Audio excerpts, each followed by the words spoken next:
Hello, and welcome to this month's episode of Fraud Talk. I'm Courtney Howell, Community Manager at the ACFE. Today, I'm chatting with Emily Wilson, Vice President of Research at Terbium Labs. Thank you for joining us today, Emily. Thank you for having me. Awesome. All right. Well, so just to get us started, I would like to know a little bit about your background at Terbium Labs and about becoming a CFE and how that all ties together. Sure. So I've been at Terbium for 3.5, going on 4 years now. My background isn't in cybersecurity or in technology even. I actually have a degree in international relations. And before I was working at Terbium, I was doing some research and development work for tech clients in the Middle East and West Africa. And so I sort of came to tech by accident, if you will, but I fell in love with it. And I've enjoyed my time at Terbium. Terbium is a dark web intelligence company. And so what that means in practice is we are monitoring the dark web to detect when companies' sensitive information shows up in the criminal underground. So that might be customer data or employee data, intellectual property, and other corporate data. So in order to do that, part of my job is knowing what's going on the dark web and tracking and researching trends and developments. Now, in the course of doing that, I found that most of the information that I was seeing, most of the information that we care about is tied back to fraud. And so becoming a CFE was sort of a natural progression from there because I see the information that's being used to commit these frauds. I see the tactics and techniques being used to develop these new fraud schemes. And so I wanted to become a part of the community so that I could share that information and help people to understand sort of where all of this is coming from. That sounds really interesting, and I can't wait to dig even more into what you do. But before we go too far down that road, we hear a lot of terms being thrown around about, the web, like clear web, surface web, deep web, and dark web. What do all those mean? And specifically, what is the dark web? Sure. So you're right. There are a lot of terms that are thrown around here. Some of them are used interchangeably, and sometimes that's okay, and sometimes that's a little bit more incorrect. So the clear web or the surface web is the part of the internet that we all use every day, just going about our normal lives. When you check the weather, that's the clear web. When you read the news or check a sports score, that's the clear web. Then there's the deep web, and people will often use this picture of an iceberg, which is kind of a really inaccurate representation of what the sort of levels of the internet look like. But the idea of the deep web that people have is this big, hidden, scary, under the surface portion of the internet that's hidden away from everybody. And that's not quite accurate. The deep web just means that this is a part of the internet that you maybe won't find on Google, and you might need a little bit of extra information to access. So the clear web, if you want to find something on the clear web, you can put it into a search engine. Google will pull it up for you. I can Google weather in Baltimore, and it'll bring me to weather.com for Baltimore City. For the deep web, this is information, this is parts of the internet that you're not going to find on a search engine. And that might sound like it would be criminal or sketchy, but the deep web is something like if I log into my bank account, that account statement page that I see, that's the deep web. If you were Googling, you couldn't get to my account page without having my username and password. You can't pull that up. The same thing if you log into a social media account. Any of the protected or private posts that are on your timeline or your news feed, that's the deep web. If you are kind of going through ACFE's community forums where you need to use your credentials to log in, that's the deep web. But of course, criminals use some of these same tactics and techniques to hide their content away on the deep web as well. And we actually see a lot of fraud communities that work on the deep web. So not fully hidden in the dark, but not out in the open. And then there's the dark web, and that's where I tend to spend most of my time. The dark web is just another part of the internet. It's just another level of the internet, like the surface web or the deep web. But you're not going to find it on Google, and you need a little bit of extra tech to get there. And when I say extra tech, I don't mean a big hacker setup like people tend to show in the movies where you've got, a bunch of different screens with code running. That's not how it works in practice. To access the dark web, all you actually need is a new browser. So the same way you would use Chrome or Safari or Firefox, There is a browser that will access the dark web for you. It has some privacy and anonymizing technologies built into it. You just download it and you can go. It's that easy, which is good and bad. Yeah, I can imagine some people might get into trouble with such an easy access to the dark web. So you're dealing with fraud and you're looking at everything that's coming across the dark web. And a lot of that, I'm sure, is stolen information, identities, things like that. What is the journey of that data and how does it show up? Sure. So I think before I jump into that, I think one more point to make about the dark web, to your point of, people could get into trouble pretty easily. One of the biggest misconceptions that, we need to fight about the dark web is that it is inherently criminal, or that using the dark web will get you in trouble or will compromise your safety in some way. The dark web, as I mentioned, it's just another part of the internet, and it actually came out of the U.S. Naval Research Laboratory as a technology for secure and private communications and secure and private internet usage. It was designed as a privacy and security tool, and most of the activity and the content on the dark web is perfectly legal. And so I think any situation where someone is describing the dark web as being inherently criminal or dangerous, or you're going to take your life into your hands if you even look at it, that's negligent behavior. That's an inaccurate description. There's a lot of stuff on the dark web that's perfectly legal and reasonable. That said, to your question about fraud and stolen information, criminals also use that privacy and that anonymity to hide away and to create criminal communities in this part of the internet. So the stolen data that I see, because I do see a lot of stolen data, exposed data, compromised data, all these terms that we hear thrown around, what I want you to imagine is this. Imagine a site like Amazon or eBay where you can log on. There are advertisements on the homepage. There's a search box. There are a series of categories to let you know what kinds of goods and services are available. And you go in and you kind of know what you're looking for. Maybe you enter some search terms. Maybe you go over to a certain category and follow a drop-down menu. And then you look through and see what's available for sale. You look at different reviews. You choose the item that you need. You check out and you wait for it to be delivered. That's how the dark web works for fraud. That's how the dark web works for stolen payment cards, for social security numbers, for tax information, for passport and driver's license templates. It's set up like a massive e-commerce platform, and you can basically go and choose between hundreds or thousands of vendors, all of whom are offering stolen information for very low prices. So basically, it's like whatever flavor of fraud you want to commit, if you're a fraudster, you can go on the dark web and just look for that particular piece of information that you might want to commit that fraud. It is exactly that. And if you're not sure what kind of fraud you want to commit, there are plenty of forums and communities where people are discussing different tactics, where people are advertising different types of information. And there are also things like guides and tutorials that you can purchase, again, for a surprisingly low price, that will teach you how to commit certain types of fraud, that will teach you how to cash out a stolen payment card. It will teach you how to take over a bank account. It will teach you how to create a synthetic identity. You can go and buy these guides, and it will teach you step by step how to do this. And so if you are new to the game, as it were, you're never going to be short of resources, whether it's information or data to run through these fraud schemes. Hearing all of that, I'm like, wow, I'm guessing that some people who maybe aren't as familiar with the dark web and like what's going on there might be going, that's overwhelming. How are we ever going to stop this? How are we ever going to fight against this if the information is that readily available to people for fraud examiners? How do they handle that?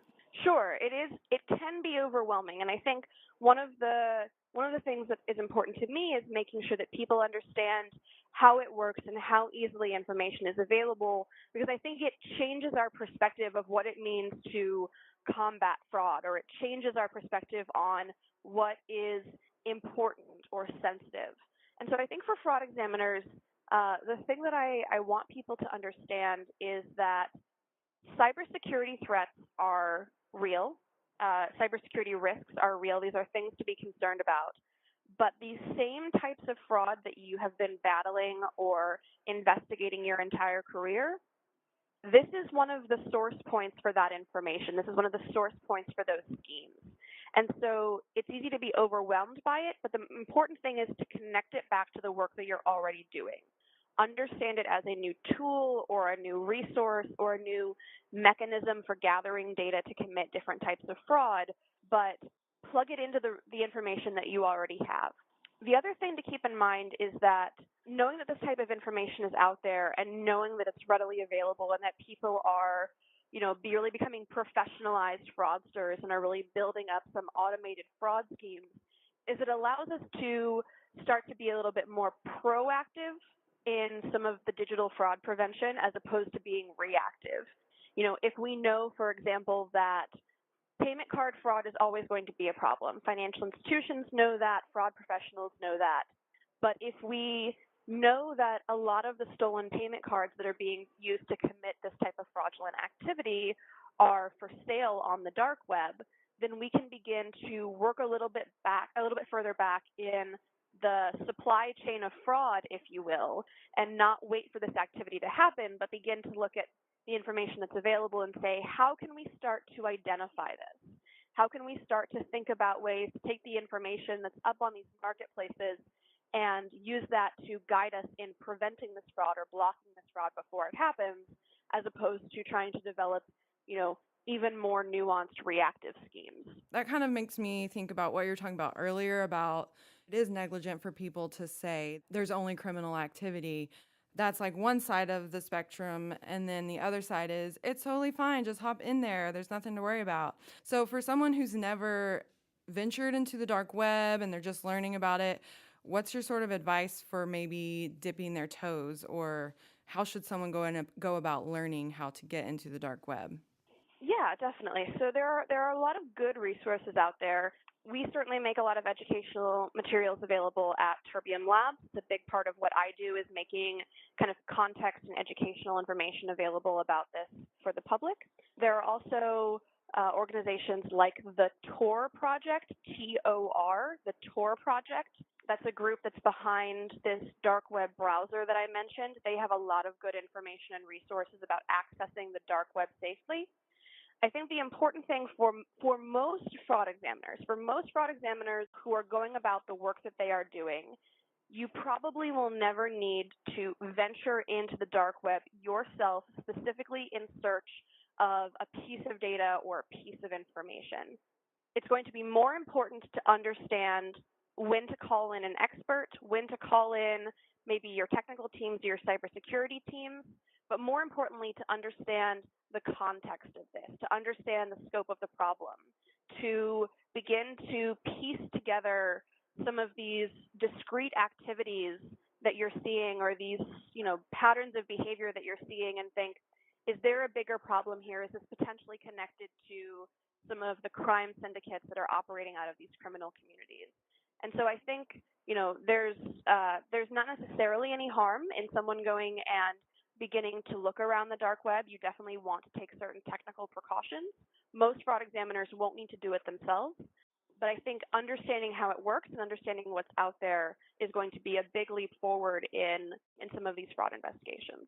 I was actually listening to a series on Amazon about the dark web, and the host was saying how he predicted that in a few years, everyone would be using some sort of dark web browser just because it provides so much protection from your data being stolen. So I kind of wanted to see what you thought about that, and then also what other sort of trends and predictions we might be seeing on the dark web, since you're in there a lot and you are on the front lines of what is being passed around. Sure. So to the question of whether or not this is a technology that will be more broadly adopted for browsing in the future, I think that's certainly possible. There was a time when people wanted to know why you would have secured web pages on the clear web, thinking it was an unnecessary level of security, or why would you need to go all of those extra lengths, or even something like a two-factor authentication where, when you try to log into an account, it sends you a text message or requires you to put in a code or some other piece of information in order to get into your account. Those seemed like overkill until they weren't. and now they are widely adopted patterns of behavior that make the internet safer and more secure. And tech companies, they go out of their way to warn you if you're entering into an insecure site. I think the same thing with the dark web, because again, the thing about the dark web that makes it very useful for criminals is that it obfuscates the user behavior and the user location information, which might sound like something you would only want if you're trying to commit a crime, but is actually something that a lot of people, is important to them day to day, because you want to, you worry about your information being stolen by criminals or being used to commit fraud, but there's a bigger issue of sort of data privacy and data security, in that most of us also probably don't want our internet service provider monitoring our internet activity and selling that information to marketers. Mm-hmm. And so the dark web, using dark web browsing technology, is one way to get around that, because your information isn't being recorded and because there's no clear path from the activity that you are doing on the internet to your internet service provider being able to record that and trace that back to you. So that's my answer for that first piece. For the second piece about kind of what I'm seeing happen, or where I see the internet, or where I see trends on the dark web going, there are a couple of things that I'm watching. One, I'm interested to see over the next year or so if there are more law enforcement takedowns of dark web fraud communities. We've seen big law enforcement takedowns on dark web communities before, but they've been isolated more toward drugs or weapons, things we think of as big, sexy problems in the news. I think we all know that it can be difficult to get attention or budget for fraud because people don't think of it as a big, sexy problem. They think of it as a cost of doing business. But we're beginning to see that change. I think we're beginning to see that fraud is not only a massive systemic issue, but also stolen information, stolen payment data. This type of information is being used to commit larger crimes. It's being used to subsidize massive criminal activity, whether it's terrorism or human trafficking or nuclear weapons. We're seeing that people recognize fraud as a lucrative means to fund broader criminal enterprises, and I think law enforcement is beginning to pay attention to that. And so I think we'll see more attention paid there. The other thing I'll mention is I'm beginning to see more child data being sold on the dark web. Mm-hmm. Child data, I'm talking about like personal information for infants. This is being sold and being marketed. It's concerning. I had originally written it off as a fluke when I saw it first a couple of years ago, but there's been kind of a steady pattern of behavior. And so I'm watching that because I think, as we all face a world where our information has been compromised and fraudsters are looking for fresh information and new identities to compromise, in one fresh source of information is to get it from babies. That's scary. I'm sure it's just like another worry for parents that causes a lot of anxiety. It is a point of concern. I think, thankfully, there are things people can do about it, mm-hmm. right? We, as adults, we should all, my personal and professional recommendation is that everyone should freeze their credit. We have identity monitoring services from these major credit reporting agencies, and that's fine. But what that will do is it will tell you if a line of credit has been opened, which means that if it wasn't you that opened it, then you have to go through the process of remediation and getting it shut down and tracking all of that back. Mm-hmm. If you freeze your credit, then you block any new accounts from being opened. You block any new credit lines from being created. And if you need to reopen it yourself, if you're applying for a loan or you need a new credit card, you can unfreeze it, open that new line, and freeze it again. That's an option that's available for adults, but it's also available for children, and I would strongly encourage parents to freeze their children's credit, because otherwise, if you just hope that nothing's going to happen, when you go to apply for student loans or get a first car in 10 or 15 years, you might be a little surprised at what you find. Earlier when you're talking about the first trend, saying how, fraud wasn't a big sexy crime, but I feel like maybe in the last year that has been changing. I feel like I've been seeing tons of splashy stories about fraudsters in like pop culture and the media, especially like recently the Fire Festival documentaries. Those just blew up. It's definitely becoming more sensational, I feel like. I think it is, and I think technology has created a means to commit fraud on an even grander and more terrifying scale than we would have seen 10, 15, even 5 years ago, right? Whether this is the shift from physical to digital frauds, whether it's that, there are a lot more people who have access to, fraud scheme information now, and they can go out and sort of build their own little criminal syndicate, or whether it's just that we all operate in a world where we're all very busy and we're all tied into technology all the time, and we deal with a lot of disinformation and misinformation, and there's so much stimuli coming in that you have a difficult time thinking critically, and you want to trust what you see and read. I think all of those things can contribute to something like the Fire Festival, which watching that documentary was definitely an experience, where people aren't really asking questions, where you can fudge numbers or you can find money in quotation marks, and then you can make everything look okay because no one is asking really hard questions. And then, of course, as we all see with fraud, eventually it snowballs to a point where you reach a critical mass and you just can't keep going and it all falls apart. I do think technology has made it easier to get to a much higher point before it all falls apart. And I think people know that. They take advantage of it. Con men are no longer having to go from town to town and rely entirely on social engineering. They have now a wealth of technology backing them, and they can build much bigger, broader fraud schemes, and they can hire a bunch of people to work with them on that process.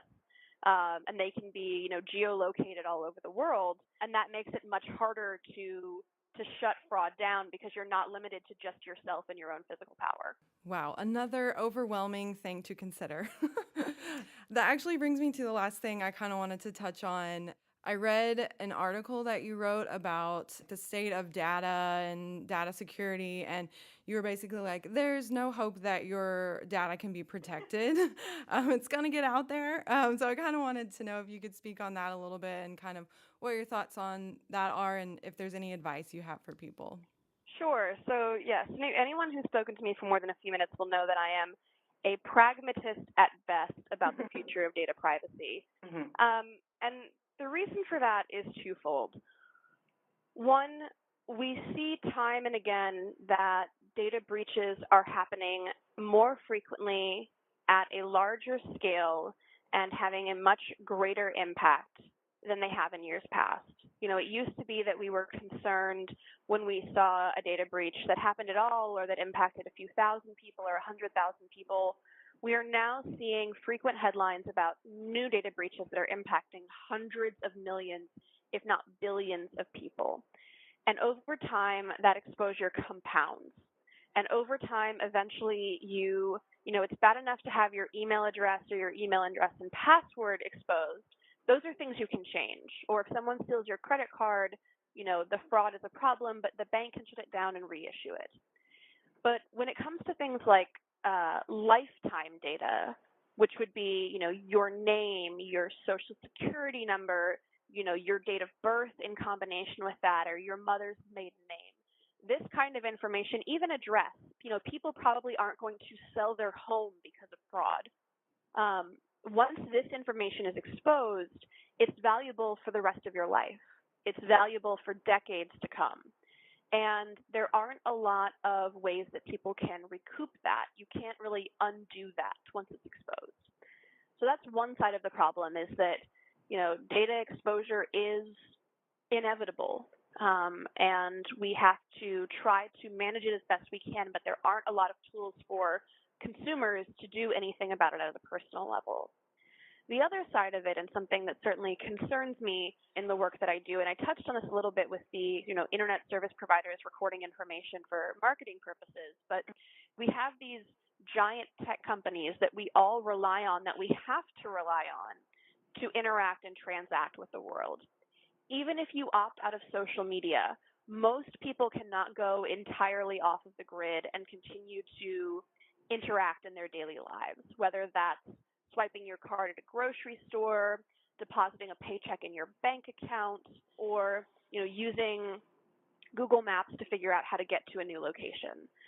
All of that data is being recorded and collated between sources, And tech companies know that. They rely on it. They rely on being able to monetize this information to serve you ads. So we not only have to worry about data breaches and the information in the hands of the criminals, but we also have to worry about the fact that some of these major organizations, I'm thinking about Facebook in particular, have not only personal information, but preference information, political information, and it's very difficult for us to consume news and information or to interact with the world when we know that there's an agenda to everything that we're being served.